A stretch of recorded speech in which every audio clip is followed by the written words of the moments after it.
ഇത് കാണുമ്പോൾ നിങ്ങൾ ചീസ് കേക്ക് ആണെന്ന് വിചാരിക്കുന്നുണ്ടാവും. അതായത് നമ്മൾ വൈറലായിട്ടുള്ള സാൻ സെബാസ്റ്റ്യൻ കേക്കൊക്കെ ഉണ്ടല്ലോ, അതുപോലെ ചോക്ലേറ്റ് ഒക്കെ ഒഴിച്ച് കഴിക്കുന്ന. പക്ഷേ ഇതല്ല കേട്ടോ.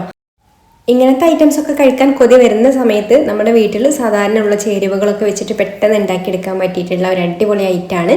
അപ്പോൾ നമുക്കിത് എങ്ങനെയാണ് റെഡിയാക്കി എടുക്കുക എന്നുള്ളതൊന്ന് നോക്കാം. ഇതിനായിട്ട് ഞാനിവിടെ ഒരു ബൗളിലേക്ക് 2 മുട്ട പൊട്ടിച്ചൊഴിക്കുന്നുണ്ട്. ഇനി ഒരു മുട്ടയുടെ സ്മെല്ലൊന്ന് പോകാൻ വേണ്ടിയിട്ട് ഈ ഒരു സമയത്ത് തന്നെ 1/2 ടീസ്പൂൺ വാനില എസൻസ് ചേർത്ത് കൊടുക്കാം.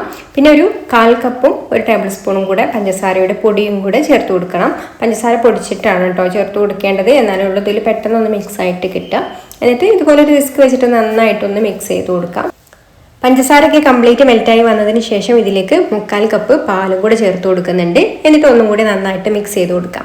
ഇനി ഇത് മാറ്റി വെച്ചിട്ട് ഞാനിവിടെ ഒരു 4 സ്ലൈസ് ബ്രെഡ് എടുത്തിട്ടുണ്ട്. ബ്രെഡിനെ ഇതുപോലെ ചെറുതായിട്ടൊന്ന് മുറിച്ചെടുക്കാം. ബ്രെഡിൻ്റെ ബ്രൗൺ കളറിലുള്ള ഭാഗം കളയണമെങ്കിൽ കളയാട്ടോ. അപ്പോൾ കംപ്ലീറ്റ് വൈറ്റ് കളറിൽ കിട്ടുന്നേ ഉള്ളൂ.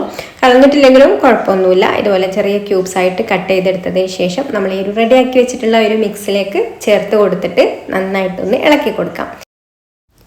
ഇനി നമുക്കിതൊന്ന് ബേക്ക് ചെയ്തെടുക്കണം. അപ്പോൾ അതിനായിട്ട് ഞാനിവിടെ ഇതുപോലെ ഒരു മോൾഡാണ് എടുത്തിട്ടുള്ളത്. അലുമിനിയത്തിൻ്റെ ബേക്കിംഗ് ടിന്നായാലും മതി, കേക്കൊക്കെ ബേക്ക് ചെയ്തെടുക്കുന്നതായാലും മതി.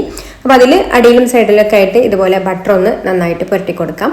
എന്നിട്ട് നമ്മൾ റെഡിയാക്കി എടുത്തിട്ടുള്ള ഈ ഒരു മിക്സ് ഇതിലേക്ക് ഒഴിച്ചു കൊടുത്തിട്ട് എല്ലാ ഭാഗവും ഒന്ന് ലെവൽ ചെയ്ത് കൊടുത്തതിന് ശേഷം നമുക്കിത് ബേക്ക് ചെയ്തെടുക്കാം. ഓവനില്ലാതെയോ ഒക്കെ ബേക്ക് ചെയ്തെടുക്കാം. ഓവനില്ലാതെയാണെന്നുണ്ടെങ്കിലും നമ്മൾ ഏതെങ്കിലും ഒരു പാത്രം ചൂടാക്കിയിട്ട് അതിൽ വെച്ചിട്ട് ഒരു തട്ട് വെച്ച് കൊടുത്തിട്ട് അതിൻ്റെ മുകളിൽ വെച്ച് കൊടുത്തിട്ട് അടച്ചു വെച്ചിട്ട് ബേക്ക് ചെയ്തെടുത്താൽ മതി. ലോ ഫ്ലെയിമിൽ വെച്ചിട്ട് ബേക്ക് ചെയ്തെടുത്താൽ മതി.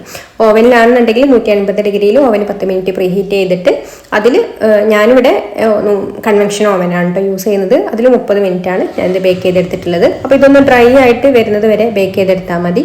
ഓരോ ഓവനനുസരിച്ചിട്ടും ടെമ്പറേച്ചറിലും ടൈമിലൊക്കെ അങ്ങോട്ടും ഇങ്ങോട്ടൊക്കെ മാറ്റം ഉണ്ടാവും. അപ്പോൾ അതിനനുസരിച്ചിട്ട് ബേക്ക് ചെയ്തെടുക്കാം. അപ്പോൾ അതാ നമ്മുടെ ഈ ഒരു ഐറ്റം ഇവിടെ ബേക്കായി വന്നിട്ടുണ്ട്. ഇതങ്ങ് പൊങ്ങി വന്നിരുന്നു കേട്ടോ ബേക്കായി വന്നപ്പോൾ. പിന്നെ ഒന്ന് തണുത്ത് കഴിഞ്ഞപ്പോൾ ഒന്ന് അങ്ങ് താന്നു പോയതാണ്.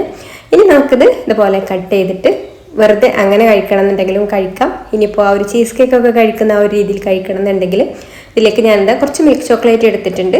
അതിലേക്ക് വാൻഹുഡിൻ്റെ ചോക്ലേറ്റ് ആണ് കേട്ടോ എടുത്തിട്ടുള്ളത്. അതാകുമ്പോൾ കുറച്ചുകൂടെ നല്ല ടേസ്റ്റ് ഉണ്ടാവും. അതിലേക്ക് ഫ്രഷ് ക്രീമും കൂടെ ചേർത്ത് കൊടുത്തിട്ട് ഒന്ന് മെൽറ്റ് ചെയ്തെടുക്കാം. ഡബിൾ ബോയിലിംഗ് രീതിയിലോ അല്ലെങ്കിൽ മൈക്രോവേവിലോ വെച്ചിട്ട് മെൽറ്റാക്കി എടുത്തിട്ട് ഇതിൻ്റെ മുകളിൽ ഒഴിച്ചു കൊടുത്തിട്ട് ഇങ്ങനെ ചീസ് കേക്കൊക്കെ കഴിക്കുന്ന ആ ഒരു രീതിയിലും കഴിക്കാം. അപ്പോൾ കുട്ടികളൊക്കെ പെട്ടെന്നൊരു സ്വീറ്റ് കഴിക്കണമെന്ന് പറയുമ്പോൾ ഉണ്ടാക്കി കൊടുക്കാൻ പറ്റിയിട്ടുള്ള ഐറ്റമാണ് കേട്ടോ. ഇഷ്ടമായിട്ടുണ്ടെങ്കിൽ ലൈക്ക് ചെയ്യാനും ഷെയർ ചെയ്യാനും ചാനലൊന്ന് സബ്സ്ക്രൈബ് ചെയ്യാനും ഫേസ്ബുക്കിലാണ് കാണുന്നതെന്നുണ്ടെങ്കിൽ പേജ് ഒന്ന് ഫോളോ ചെയ്ത് സപ്പോർട്ട് ചെയ്യാനും കൂടി മറക്കല്ലേ. അപ്പോൾ ഇനി മറ്റൊരു നല്ല റെസിപ്പിയുമായിട്ട് അടുത്ത വീഡിയോയിൽ കാണാം. താങ്ക്